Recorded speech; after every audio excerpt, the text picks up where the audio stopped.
Estimados alumnos, tengan ustedes muy buenos días. Los saluda el profesor Víctor Flores Fernández, profesor del curso de Psicología en este ciclo virtual 2019-1. El día de hoy vamos a tratar nuestra semana número 5, que tiene que ver con el tema la búsqueda de la identidad, sección 2, que son básicamente sobre autoconocimiento y autoestima. ¿Qué tópicos vamos a tratar el día de hoy, ¿no? Son los siguientes tópicos: autoconocimiento, autoestima, imagen corporal, comprensión de los demás y finalmente la comunicación y sus estilos, ¿no?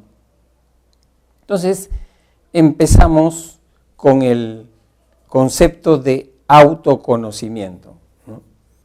Hay un método, un camino para iniciar el proceso de autoconocimiento.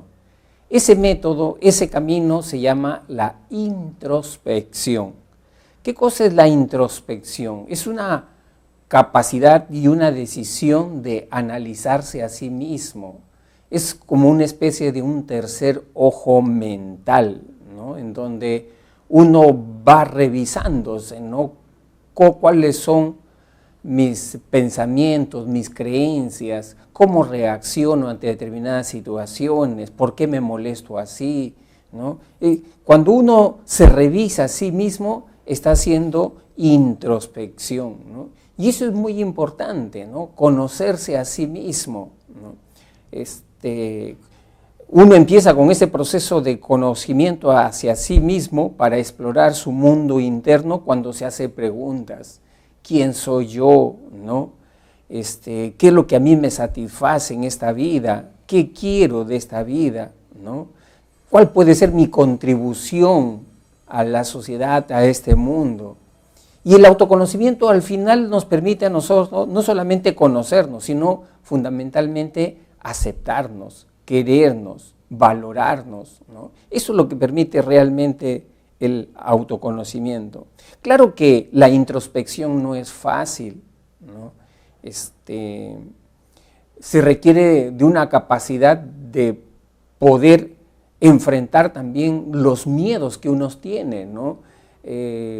Enfrentar también esos momentos de soledad, de silencio absoluto que requiere la introspección, ¿no? Muchas personas no les gusta el silencio, la soledad, ¿no? Le tienen temor a ello, ¿no? Pero que es justamente necesario. Por eso, ¿cuál es el concepto de autoconocimiento, ¿no? Es un proceso reflexivo que nos permite a nosotros conocer nuestras fortalezas, nuestras cualidades, pero también nuestras debilidades, nuestras limitaciones, que nos permitan a nosotros gestionar nuestras emociones, ¿no? Y también darnos seguridad, confianza a nosotros mismos. Eso es lo que permite el autoconocimiento. Ahora, para iniciar el proceso del autoconocimiento, ¿qué aspectos debemos de evaluar, de explorar dentro de nosotros mismos? Y ahí tenemos los siguientes aspectos que es bueno, ¿no? Analizar, explorar, ¿no? Ahí tenemos las aptitudes, la motivación, valores y personalidad. Brevemente, vamos a señalar en qué consisten estos aspectos. Las aptitudes. Ahí yo tendría que preguntarme, por ejemplo, ¿en qué me destaco más? ¿Qué hago con facilidad? De repente tengo habilidad para la música, el arte, para la investigación. ¿Para qué tengo? Para comunicarme con otra persona. Esas son aptitudes, habilidades, talentos, destrezas para determinadas actividades. Bien, también es importante analizar dentro de nosotros mismos cuál es esa fuerza interna que tenemos. Eso se llama motivación, ¿no? Es lo que tiene que ver con nuestros deseos, nuestras metas, nuestras aspiraciones. qué es lo que queremos para nosotros mismos, ¿no?, en el futuro. Esa es básicamente la motivación. ¿Cuál es nuestro combustible interno?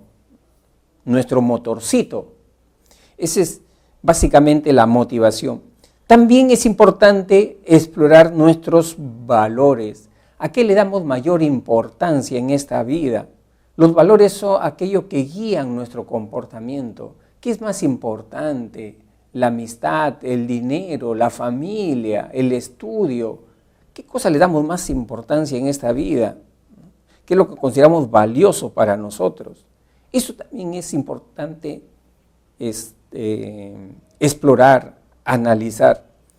Y otro aspecto que también debemos de analizar es respecto a la personalidad. ¿Cómo soy yo?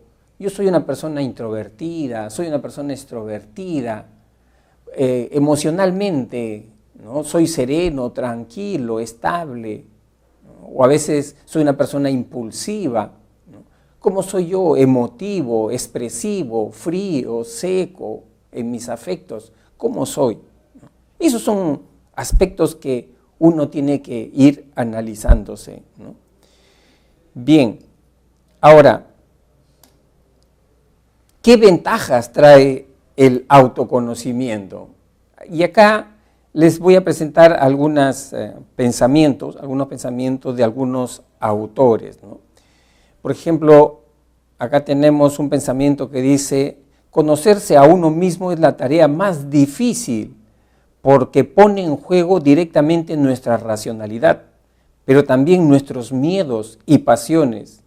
Si uno consigue conocerse a fondo a sí mismo, sabrá comprender a los demás y la realidad que lo rodea.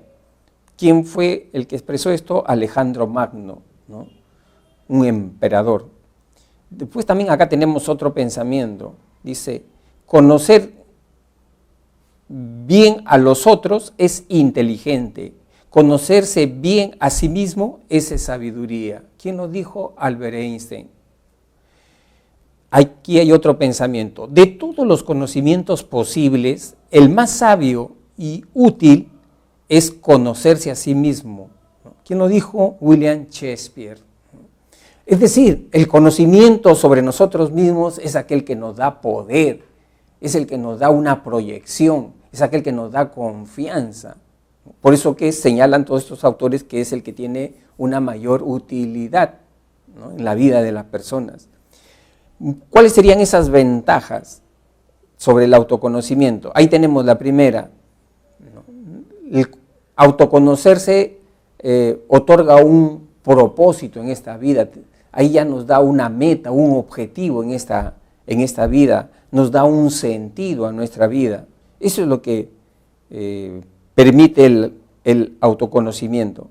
La otra ventaja es que el autoconocimiento nos permite regular nuestras emociones, ¿no? Una persona que no sabe ni lo que siente, ¿cómo va a manejar esa cólera? ¿Cómo va a manejar esa nostalgia, esa melancolía, ¿no? Es necesario saber lo que uno está sintiendo para poder gestionar, manejar esos estados emocionales. El autoconocimiento también permite favorecer la comprensión de los otros. Lógico, si tú te entiendes y sabes lo que estás sintiendo, lo que estás pensando, eso lo puedes proyectar en las otras personas. Eso tiene que ver con la empatía. Te puedes dar cuenta cómo se está sintiendo la otra persona, ¿no? Esa es otra de las ventajas, ¿no? Y finalmente, el autoconocimiento nos permite asumir retos. Quien se conoce a sí mismo se plantea objetivos en la vida, ¿no? Se plantea desafíos, ¿no? O sea, sale de su zona de seguridad, ¿no? y avanza, ¿no? Hay una frase muy bonita que dice sobre este punto, que un ave no tiene miedo de posarse en la rama quebrada de un árbol porque sabe el poder de sus alas, ¿no?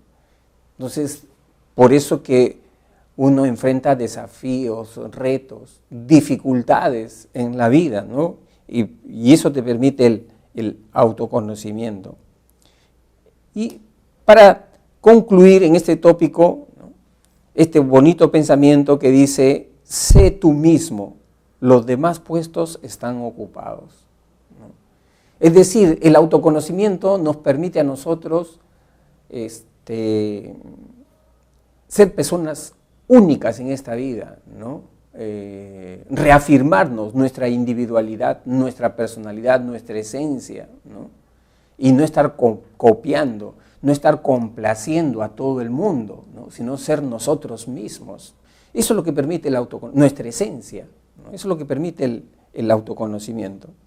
Muy bien, allí en el autoconocimiento lo que permite también, lógicamente, es mejorar nuestra autoestima, ¿no?, darnos valor, ¿no?, a nosotros. Vamos a ver entonces qué es la autoestima, ¿no? La autoestima viene a ser la confianza que uno siente en sí, consigo mismo, viene a ser el valor que uno le da a uno mismo, ¿no? ¿Cómo te sientes contigo mismo?, ¿no? Esa es autoestima, ¿no?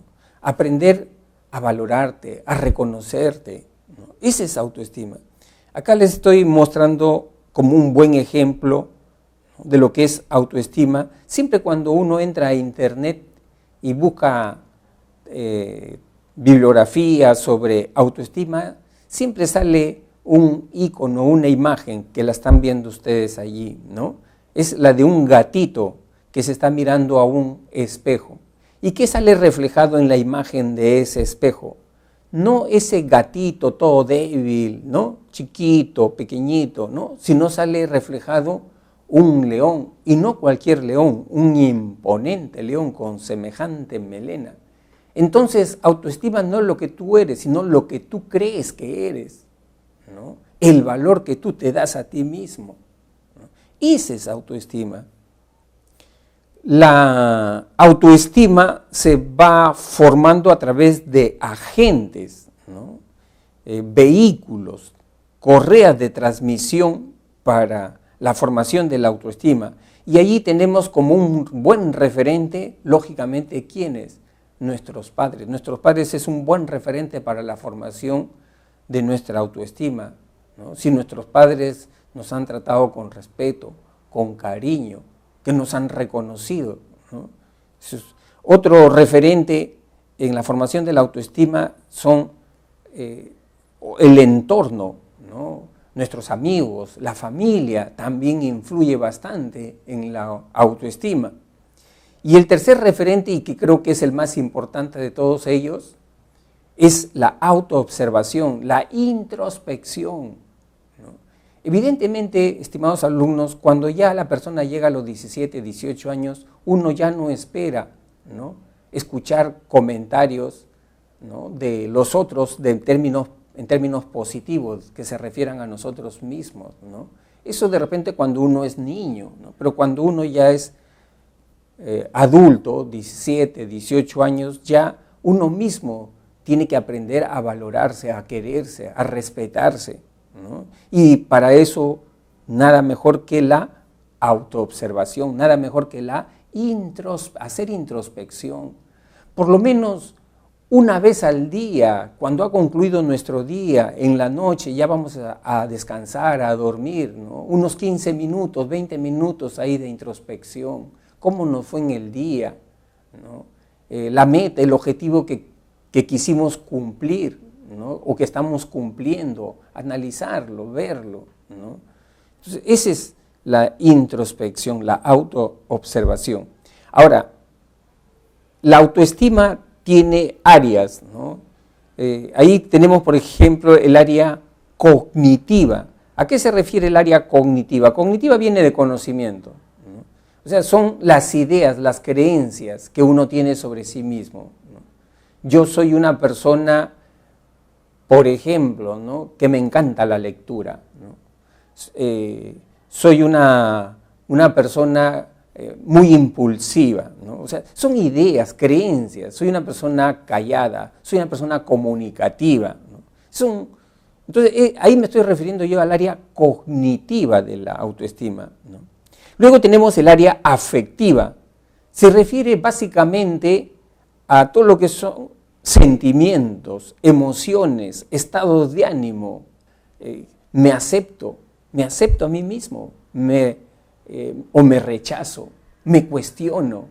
Entonces tiene que ver la actitud de placer o displacer que uno siente con relación a uno mismo, ¿no? Ese es el área afectiva. Luego tenemos el área conductual, ¿no? Ya se refiere a qué hacemos nosotros, ¿no? Con respecto a, por ejemplo, me arreglo, me aseo, cuido mi apariencia personal. Eso también es otro aspecto, ese es el área conductual, ¿no? de la autoestima.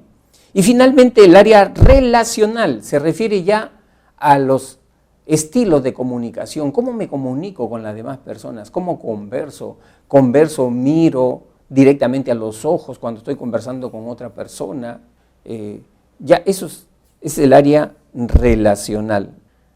Ahora, hay diferentes tipos de autoestima, ¿no? Se ha podido clasificar en autoestima baja, autoestima exagerada y autoestima adecuada. Vamos a ver y a distinguir algunos indicadores de las personas que tienen baja autoestima, ¿no? A ver, si yo te preguntaría, ¿tú podrías saber externamente, mirando a una persona, en su expresión, en su comportamiento, si esa persona tiene baja autoestima? ¿En qué te darías cuenta? ¿Qué cosa es lo que expresa una persona con baja autoestima? Y allí hay varios indicadores. Uno de ellos es que las personas con baja autoestima dice que tienen una tendencia a querer complacer a los demás, quieren quedar bien con todo el mundo, incluso en contraposición con sus propios valores. Ellos lo que quieren es agradar a los demás, ¿no? Y evidentemente una persona no puede agradar a todo el mundo, ¿no? Porque hay personas que están de repente en contradicción con nuestros propios valores, ¿no? Hay personas que de repente son deshonestas, personas que de repente son muy relajadas, ¿no? Entonces uno no puede estar agradando a todos, ¿no? Por eso que ese es un indicador de las personas con baja autoestima.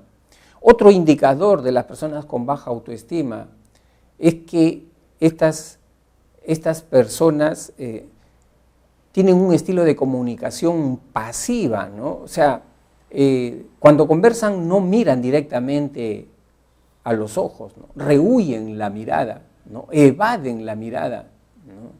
No mantienen el contacto ocular, ¿no? Ese es otro indicador de las personas con baja autoestima. Un tercer indicador es que estas personas son muy autocríticas, perfeccionistas. O sea, no valoran lo que han logrado, ¿no? Se están centrando siempre en el déficit, en lo que les falta, o en un supuesto defecto, ¿no? Son aquellos que se critican, se cuestionan, o sea, viven permanentemente inconformes de sí mismos. Esas son las personas que están teniendo entonces baja autoestima, ¿no? Otro indicador importante de la baja autoestima es también estas personas que no cuidan de su presencia personal, de su higiene personal, se abandonan, se desarreglan, ¿no? También por ahí podemos tener, incluso nosotros hemos visto personas, por ejemplo, que tienen ya una depresión muy fuerte, ¿no? O sea, la culpa muy fuerte, ¿no?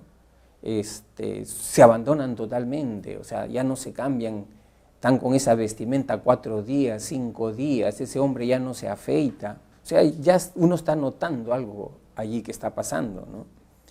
Bien, entonces, esa es la autoestima baja, ¿no? Luego tenemos la autoestima exagerada. Se presenta en aquellas personas que son ya personas muy pretenciosas. Es el típico patán, es la persona que se vanagloria a sí mismo. injustificadamente, ¿no? Soy el mejor de mi aula, no hay otro como yo. O sea, ya se cree un reyesuelo, un tirano. Por eso que generalmente las personas que tienen autoestima exagerada no tienen muy buena relación con los demás, ¿no? Los demás rehúyen la relación con este tipo de personas que son personas pedantes, ¿no? Siempre miran por encima del hombro a los demás y siempre están buscando someter a los demás, ¿no? O sea, no buscan una relación horizontal con los demás, sino que los demás le rindan pleitesía a esa persona, ¿no? O sea, son personas básicamente egoístas, egocéntricos, megalomaníacos, ¿no? Así son, la autoestima exagerada. Y luego tenemos la autoestima adecuada, ¿no? Que es la autoestima en donde ya uno, ¿no? Se respeta a sí mismo y respeta a los demás, ¿no? Esa es aquella autoestima donde la persona es empática con los demás. Se valora a sí mismo, pero también valora a los demás, ¿no? ¿Cómo podemos ahora desarrollar la autoestima? Una gran inquietud, una gran pregunta, ¿no? Al respecto, hay un autor que nos habla de la escalera de la autoestima, ¿no? Rodríguez, ¿no?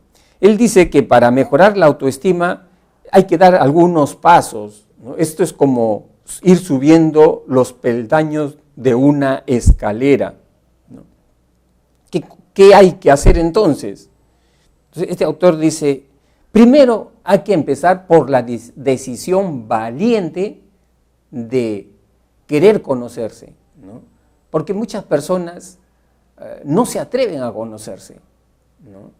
¿Cuándo dan ese paso? Solamente cuando tienen una crisis, un problema personal, familiar, ahí recién se acuerdan de que existen y comienzan a preguntarse qué me pasó, por qué la vida me está tratando así. Entonces, recién ahí, cuando hacen crisis, se atreven a conocerse un poco más, ¿no?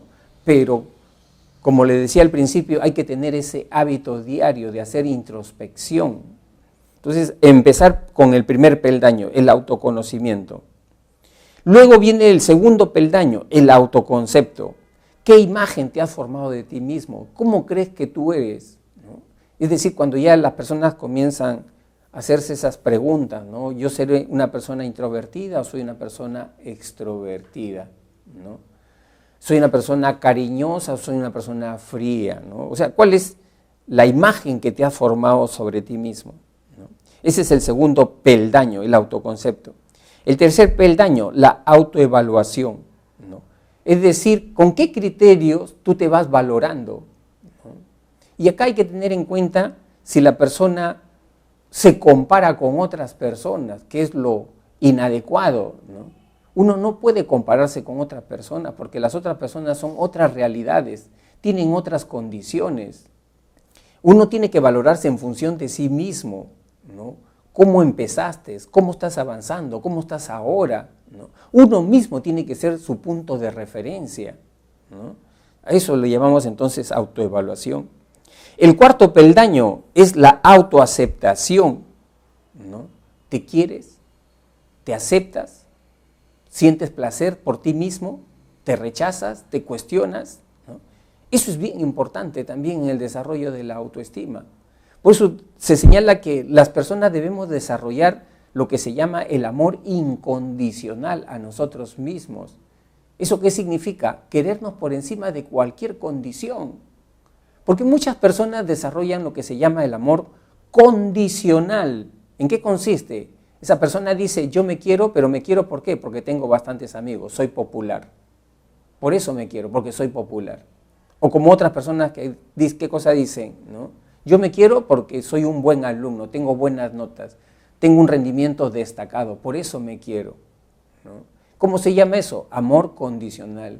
Y son chips que hemos aprendido desde pequeñitos, ¿no? O sea, hemos aprendido a valorarnos solamente por alguna condición, ¿no? Y generalmente, ¿qué pasa en esas personas que se valoran de esa manera, ¿no? Que se aceptan de esa manera? En algún momento de nuestra vida, esos soportes externos fallan, un amigo te traiciona, tienes una mala racha que sacas malas notas y entonces empieza automáticamente la desvalorización de la persona. porque te has apoyado en un soporte externo. Por eso que las personas deberíamos de desarrollar lo que es el amor incondicional a nosotros mismos, querernos por encima de cualquier condición, ¿no?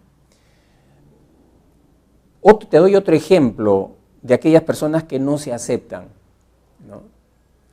¿Qué pensarías tú de esta persona? Mira, ¿cómo piensa esta persona? Llega a una casa, entra a la sala de esa casa y porque no le gustan de repente cómo están forrados los muebles de la sala de la casa, esa persona dice, ya, toda la casa es horrible, toda la casa es fea, no me gusta la casa, ¿no? Así piensan las personas con baja autoestima y que se tienen amor incondicional, ¿no? Es decir, por un detalle, por una conducta, por una actitud, se cuestionan, se critican. Entonces, eso tiene que ver con la autoaceptación. Luego, el siguiente peldaño es el autorrespeto. El autorrespeto, ¿qué significa? Es lo que se conoce con el nombre del amor propio, sentir amor propio, dignidad por ti mismo. No permitir que otra persona te humille, te ofenda, ¿no? Ese es amor propio, autorrespeto, ¿no? No hacer que las demás personas sientan lástima por uno, por lo que le está pasando, ¿no? A eso llamamos nosotros autorrespeto, tener dignidad personal, ¿no? Darse su lugar, darse su espacio, siempre, ¿no? Y finalmente ya el último escalón, ¿no? Ya viene a ser la autoestima, ¿no? Que ya es cuando las personas tienen todos estos aspectos, ¿no? Entonces es una persona con buena autoestima, dice este autor Rodríguez, ¿no? Claro que también hay algunas pautas de ciertos autores para mejorar la autoestima, ¿no? Acá les estoy presentando algunas pautas.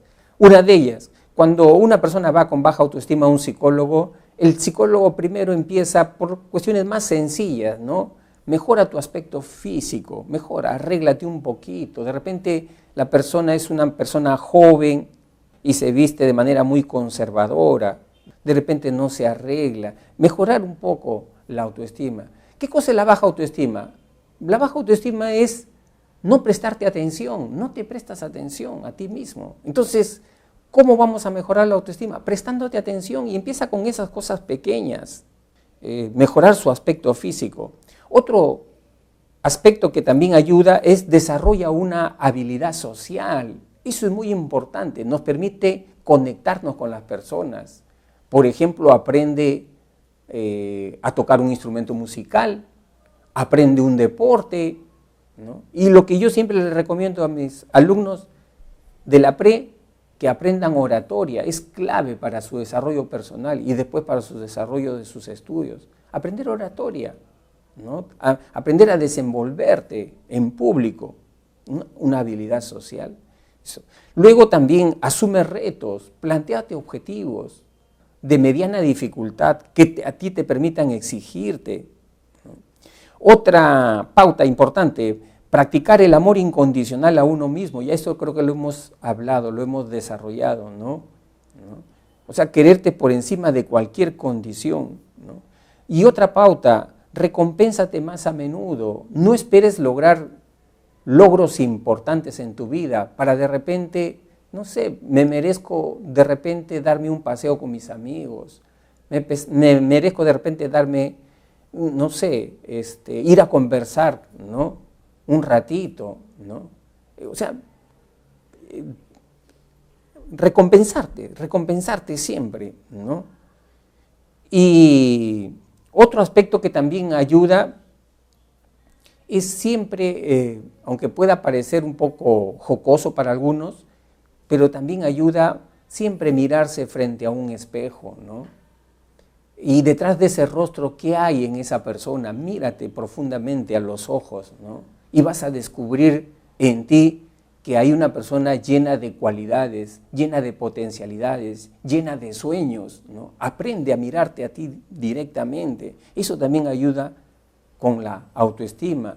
Y al respecto, yo te recomiendo que veas un video muy bonito, que te va a gustar. acá lo estoy presentando.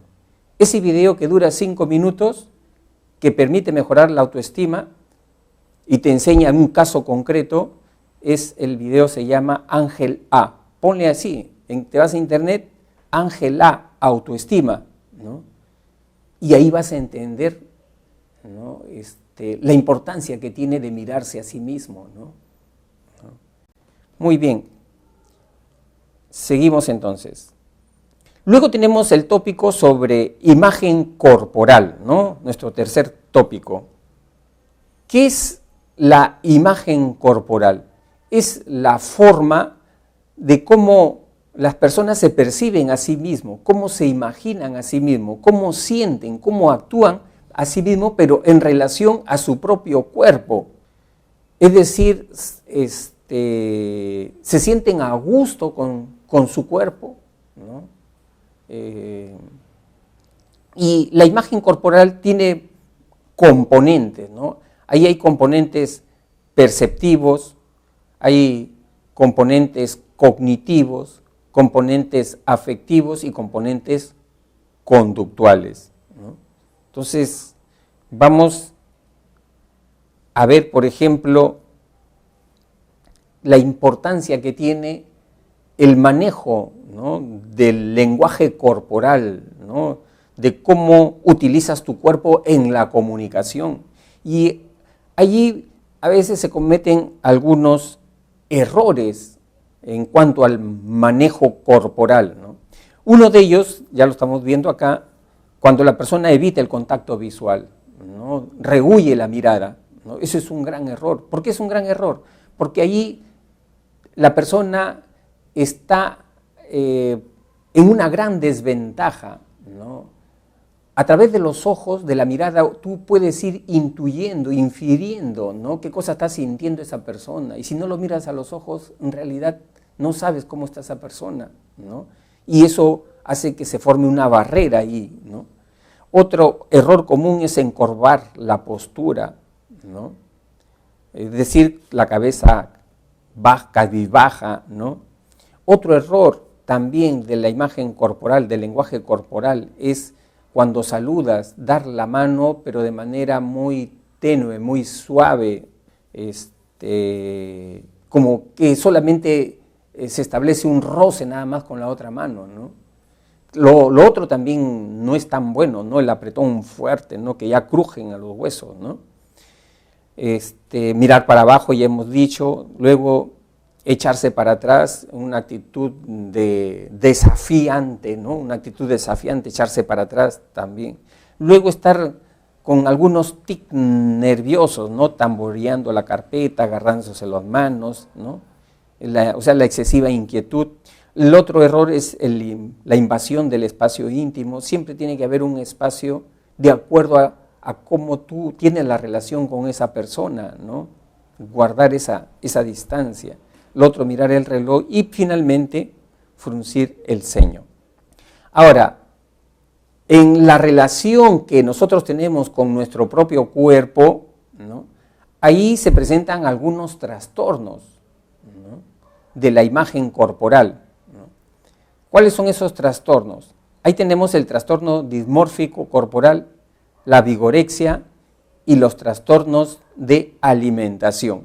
Entonces, vemos primero el trastorno dismórfico corporal, ¿no?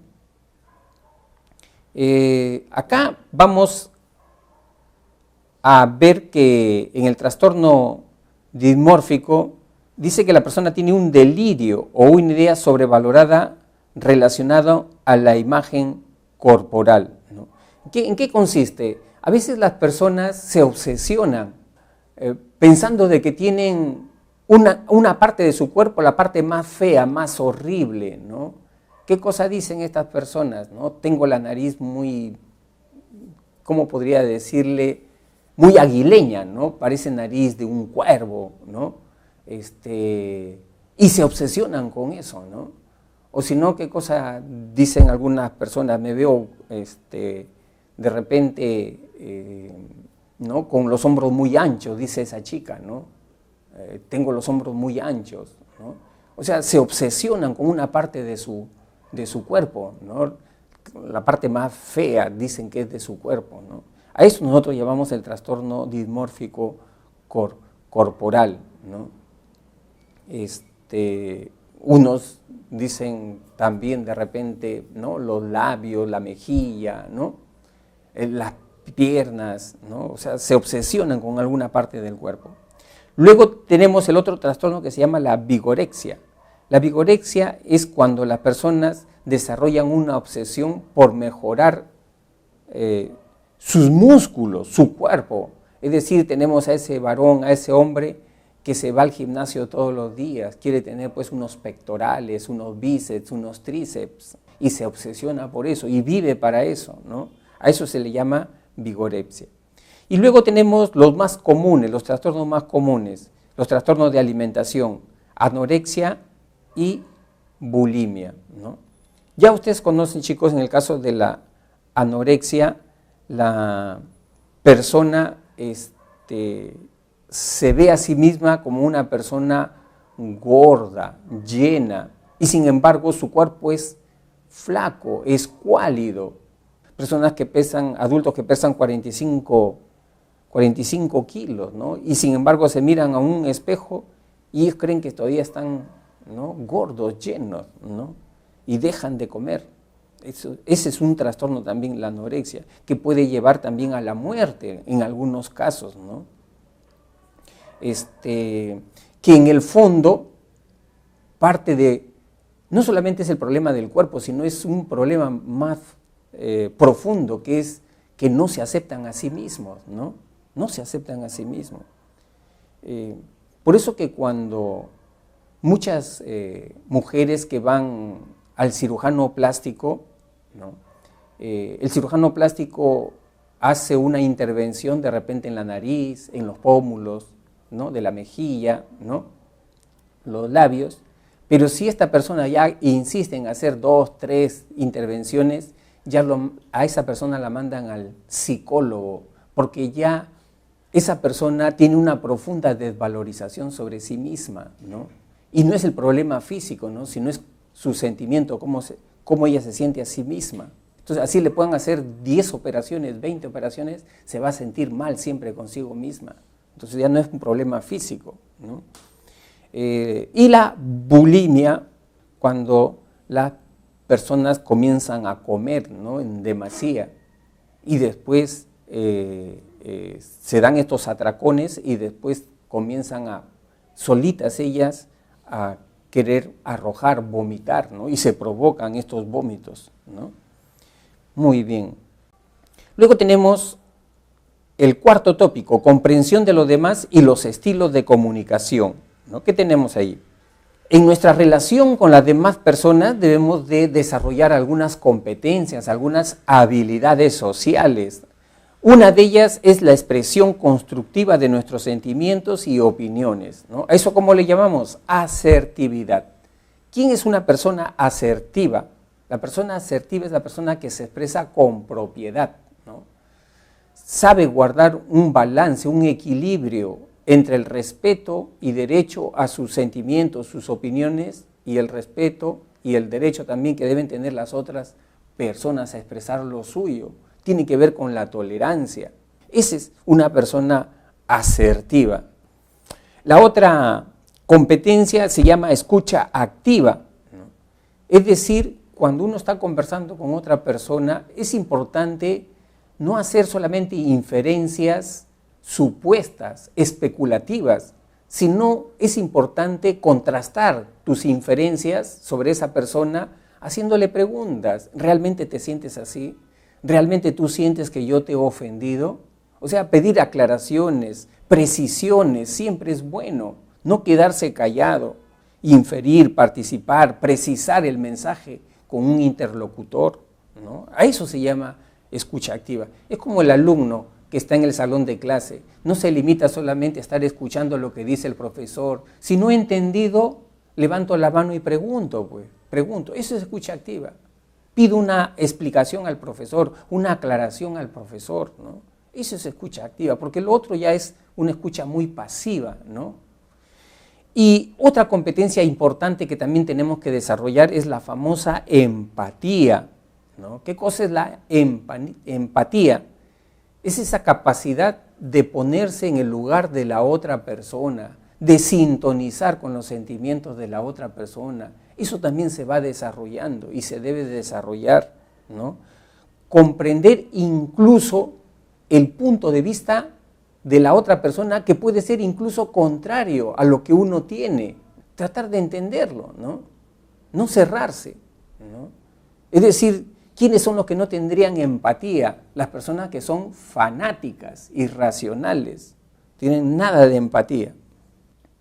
Luego tenemos la comunicación, ¿no? La comunicación, como ustedes saben, pues, estimados alumnos, es un proceso de intercambio de ideas, de información, de mensajes, ¿no? En donde las personas asumen un rol, a veces de emisor o a veces de receptor, ¿no?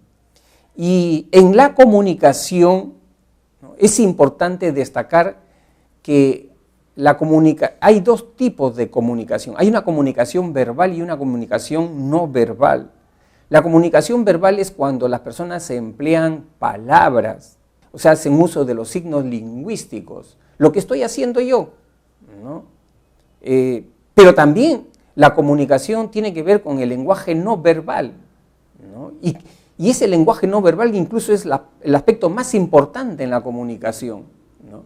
El lenguaje no verbal tiene que ver con posturas, gestos, miradas, tono de voz, el tono de voz, ¿no? Es parte de la comunicación no verbal. Incluso las personas, cuando se comunican, no se fijan tanto en el mensaje verbal, sino más se fijan en el lenguaje no verbal, ¿no?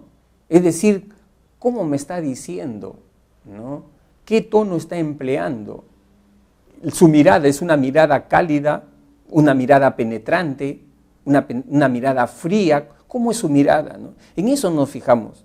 Por eso dice que el 70% de toda comunicación entre los seres humanos es la comunicación no verbal, ¿no? Muy bien, ahora, a la comunicación se le ha clasificado en los siguientes estilos, ¿no? Hay 4 estilos de comunicación. Vamos a ver en qué consiste. El primero, tenemos el estilo pasivo, ¿no? ¿Quiénes son los que utilizan este estilo? Son aquellas personas que tienen baja autoestima, ¿no? Son aquellas personas que le dicen sí a todo. O sea, no les gusta plantear sus puntos de vista, sus opiniones. Se quedan callados siempre, ¿no? ¿Qué cosa dicen ellos? Lo que diga la mayoría, yo acato. Y cuando están conversando, no mantienen el contacto ocular, siempre evaden, ¿no? Ese es el estilo pasivo, ¿no? Generalmente, en los colegios hemos visto que las personas o los alumnos que son víctimas de bullying son las personas que utilizan el estilo pasivo. Les hacen bromas pesadas, se burlan, y esta persona se queda callada, se queda en silencio, o incluso a veces manda de repente mensajes contradictorios, se siente incómodo, pero se sonríe de manera forzada, y eso de repente estimula que los otros lo sigan más acosando. Ese es el estilo del estilo pasivo, pero evidentemente no hay que abusar de este estilo, porque el estilo pasivo tiene un límite. Si hay una persona que viene molestando, hostilizando, burlándose de una persona de estilo pasivo, llega un momento en que la persona de estilo pasivo explota, ¿no? Explota y responde como un energúmeno y lanza lo primero que tiene en la mano, ¿no? Entonces, o sea, el estilo pasivo deja que las cosas se vayan sumando, ¿no? Los disgustos, las bromas, ¿no? Y después explota. Esa es la forma del estilo pasivo, ¿no? Luego tenemos el estilo agresivo. Son aquellas personas que tienen un trato despectivo frente a los demás, ¿no? Siempre están de repente queriendo sobresalir ellos, ¿no? Y a costa de su entorno, ¿no? De la familia, de los amigos, ¿no? son aquellos que tienen una mirada despectiva hacia los demás, que siempre quieren someter a los demás, ¿no? Les gusta humillar, les gusta ofender, y ellos sentirse el centro de toda la atención, ¿no?, de los demás. Ese es el estilo agresivo, no respeta a las demás personas. Y la desventaja del estilo agresivo es que muy pocas personas quieren estar al lado de una persona agresiva, no se sienten bien, lógicamente. Luego tenemos el estilo pasivo-agresivo. Este estilo sí combina dos estilos. Pasivo, porque pese a estar en desacuerdo con tu opinión o mi opinión, pese a estar en desacuerdo, no expresa su desacuerdo, se queda callado. Pero no se queda callado eternamente como el pasivo. El pasivo agresivo después utiliza lo que se conoce con el nombre de la agresión, pero no es una agresión directa, sino es una agresión indirecta, encubierta. ¿De qué manera? Utiliza la sorna, la ironía, la resistencia pasiva. O sea, un pasivo agresivo, por ejemplo, se manifiesta cuando de repente un alumno le dice a su compañero: Jorge, préstame tu cuaderno de geometría con los 20 ejercicios resueltos. Jorge, que tiene un estilo pasivo-agresivo, no quiere prestarle el cuaderno, ¿no?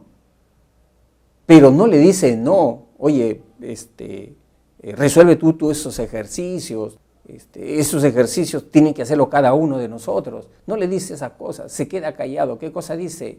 Simplemente dice: ya, te lo voy a prestar, pero te presto el cuaderno mañana o pasado.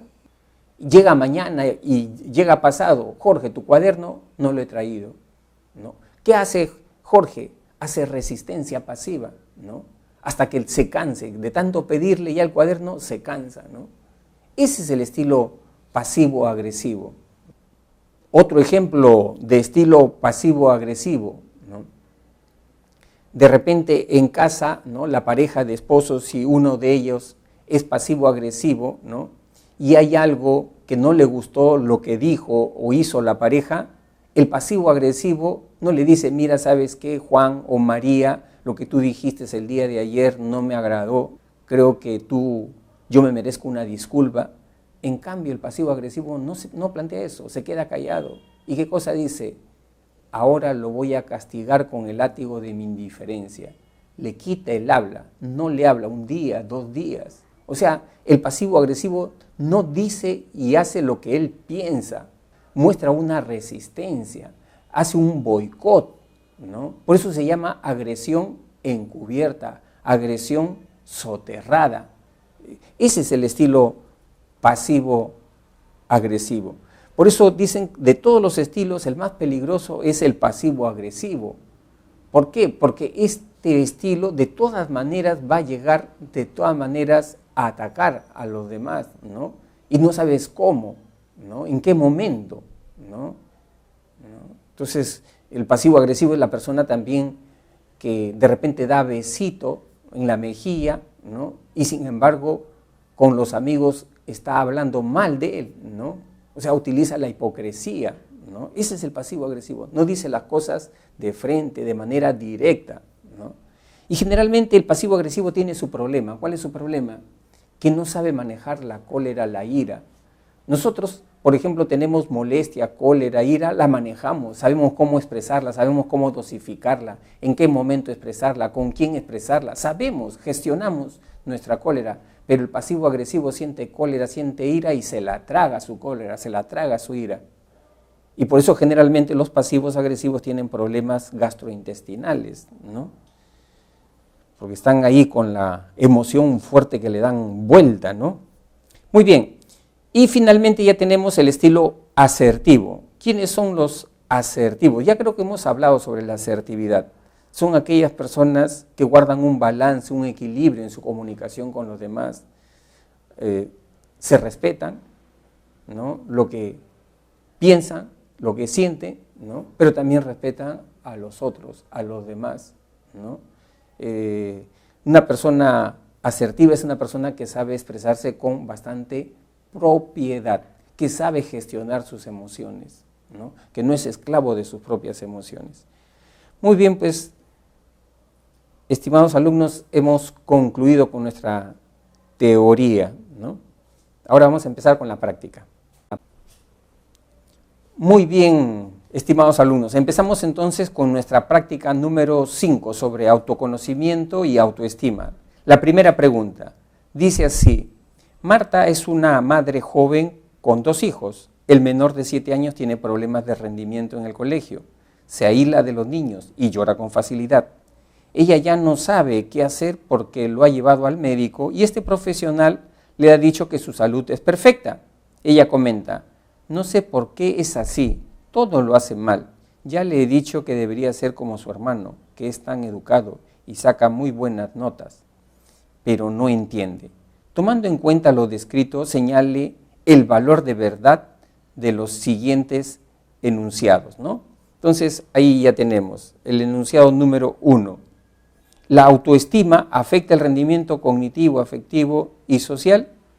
¿Qué consideran ustedes, alumnos? ¿Si afecta o no afecta? Lógico, sí afecta, ¿no? Afecta, ¿no? O sea, la persona con baja autoestima ya no se exige, ¿no? No se exige, ¿no? Ya se siente derrotado. Enunciado 2. ¿Es probable que la familia sea permisiva con él por ser el menor? No, esto no es correcto, ¿no? Esto es falso. Enunciado 3. ¿Los comentarios y juicios de la madre dañan la autoestima del niño? Eso es evidente. O sea, un gran referente que tienen los niños son sus padres, y sus padres tienen un pésimo concepto del niño, el niño también lo asume, ¿no? Entonces es verdadero el enunciado 3. Y el enunciado 4 dice: debe tener una lesión en el área prefrontal del hemisferio izquierdo. No tiene nada que ver esto, ¿no? Es un distractor que están colocando. Entonces, la respuesta correcta ahí es la B, 1B. Vamos a marcarlo acá. Pregunta número 2. Pablo es un adolescente que cursa el último año de secundaria. Últimamente pasa horas tratando de definir cuáles son sus principales virtudes y le es más complicado aún aceptar sus errores, por lo que busca en Internet información que le dé mayor claridad, complementándolo con lecturas sobre las actitudes. Es indudable que la preocupación central del joven es de todos estos aspectos, según cómo está planteando el enunciado, vemos que la respuesta correcta ahí es el autoconocimiento, la A. Quiere saber cómo es realmente él. Respuesta correcta aquí entonces es la A, ¿no? La A. Seguimos. Pregunta número 3. Renato es un adulto joven de 35 años, muy eficiente en su trabajo. Por ello, él se siente perfecto y esto le acarrea bastantes problemas de relación con sus compañeros de trabajo y amigos en general. Se enoja con facilidad, no acepta una sugerencia o crítica, no sabe trabajar en equipo, siempre está compitiendo y no tiene reparos en utilizar a la gente para obtener lo que desea. Podemos afirmar que Renato posee evidentemente ahí estamos hablando, ¿no?, de una autoestima exagerada. O sea, tenemos ahí al típico patán, ¿no?, al pedante, ¿no? Justamente viendo alguna referencia de las empresas que buscan profesionales, ¿qué cosa dicen las empresas? Las empresas dicen, no encontramos profesionales, ¿no?, idóneos para nuestros puestos de trabajo, pero la mayoría se pregunta, pero si hay cantidad de profesionales que salen de las universidades, ¿cómo que no hay profesionales? ¿Y qué cosa dicen los reclutadores?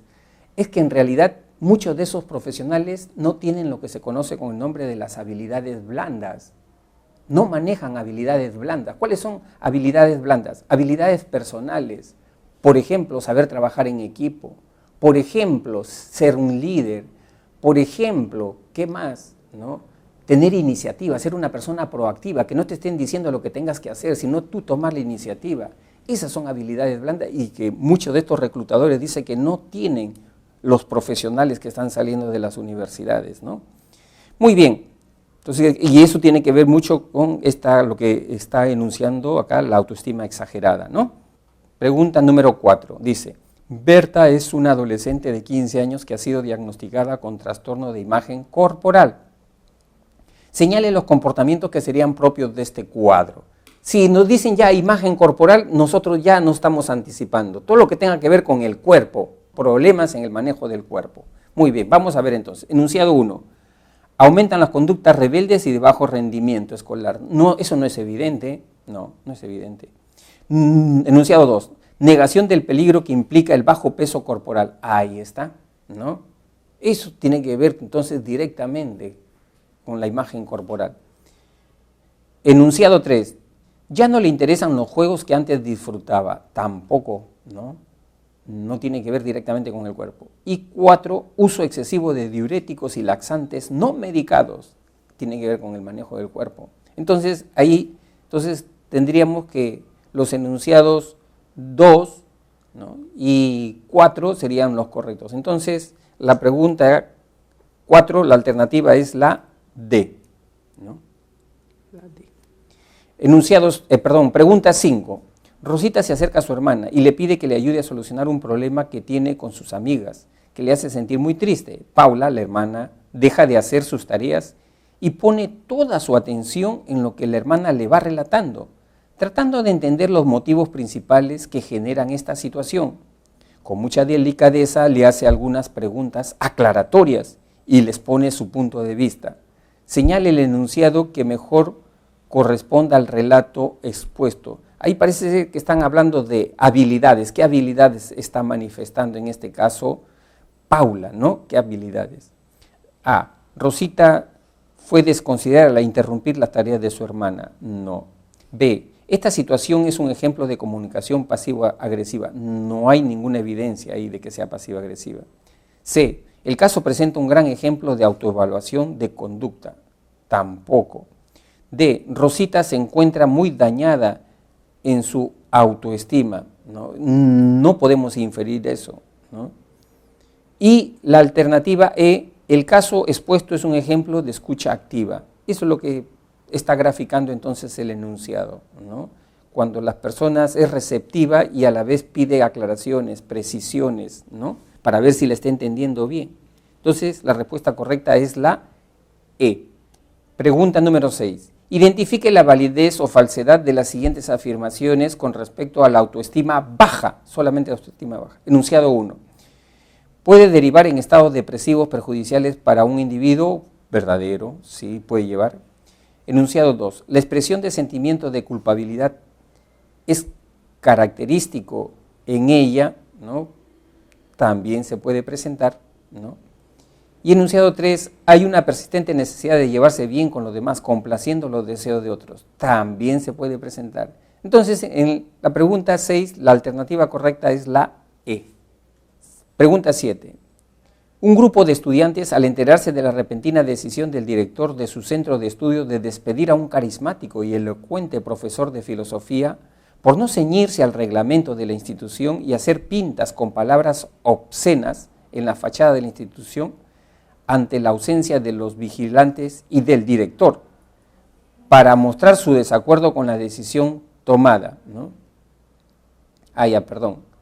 Es así, ¿no? Un grupo de estudiantes, al enterarse de la repentina decisión del director de su centro de estudios de despedir a un carismático y elocuente profesor de filosofía por no ceñirse al reglamento de la institución, deciden hacer pintas, acá está mal la redacción, deciden hacer pintas con palabras obscenas en la fachada de la institución ante la ausencia de los vigilantes y del director para mostrar su desacuerdo con la decisión tomada. Este es un ejemplo de estilo de comunicación. Acá sí tenemos, ¿no?, cuando no expresan directamente su forma de pensar, de sentir, ¿no? Entonces estamos hablando de un estilo pasivo-agresivo. La respuesta correcta es la C, la 7, la C, ¿no? Este es pasivo-agresivo. Pregunta número 8, dice, identifique los ejemplos en los que se expresa un estilo de comunicación pasiva, solamente comunicación pasiva. Enunciado 1, Liz redacta su queja para enviarla a Indecopy por el mal servicio recibido en una tienda. Eso no es pasivo. Enunciado 2, ante las bromas pesadas de Miguel, Ana guarda silencio, mortificada por esta situación. Acá tenemos un caso de estilo pasivo. Enunciado 2. Enunciado 3. Ana exhibe una mirada penetrante y eleva el tono de voz cuando sus hijos cuestionan sus órdenes. Eso no es pasivo. Enunciado 4. César a cada rato le pide disculpas a su enamorada por la decisión que tomó, pese a que es consciente de que tenía razón. Acá tenemos un caso de estilo pasivo. Entonces, en la pregunta 8, la respuesta correcta es la E. Pregunta 9. Identifique la validez o falsedad de las siguientes afirmaciones con respecto a la autoestima adecuada. Enunciado 1. Los errores son pocos valorados y más bien son rechazados porque solo causan problemas. No, eso no es un buen indicador de una autoestima adecuada. Eso sería falso. Enunciado 2. Tienden a tener pensamientos motivadores que les permitan alcanzar sus metas. Eso es correcto, ¿no? Se automotivan ellos mismos, ¿no? Enunciado 3. Las situaciones difíciles no constituyen una oportunidad de aprendizaje, son un obstáculo, dice, ¿no? Eso es falso, ¿no? Eso es falso. Entonces, la respuesta correcta en la pregunta 9 es la E, ¿no? La E. Pregunta número 10 dice, identifique en las siguientes afirmaciones los ejemplos que exhiben baja autoestima en el área cognitiva. Miren, baja autoestima, pero precisando, solamente en el área cognitiva, o sea, en el área de las ideas, de los pensamientos, de las creencias. Enunciado 1, San cierra los ojos para no ver el rostro enojado de Luz, ¿no? No, eso no tiene que ver. Enunciado 2, la psicóloga de Luis le menciona que su hábito de comerse las uñas se llama onicofagia. Tampoco, ¿no? Enunciado 3, Pamela sigue pensando y cuestionándose por la mala decisión que tomó hace 3 días. Ahí está, pensando, cognitivo. Enunciado 3, ¿no? Correcto, eso es correcto. Enunciado 4, las creencias en un futuro penoso y poco favorable son una constante en los pacientes con depresión. Ahí está, creencias, cognitivo, ¿no? Entonces, en la 10, la respuesta correcta es la A, ¿no? La 3 y la 4. Muy bien, pues, estimados alumnos, hemos concluido con nuestra teoría y prácticas número 5 sobre autoconocimiento y autoestima. Los invito entonces a seguir desarrollando, ¿no?, las prácticas, ¿no?, sobre estos conceptos, ¿no? Siempre es bueno estar revisando nuevamente las prácticas una y otra vez, ¿no? Muy bien, hasta la próxima clase entonces, nos vemos.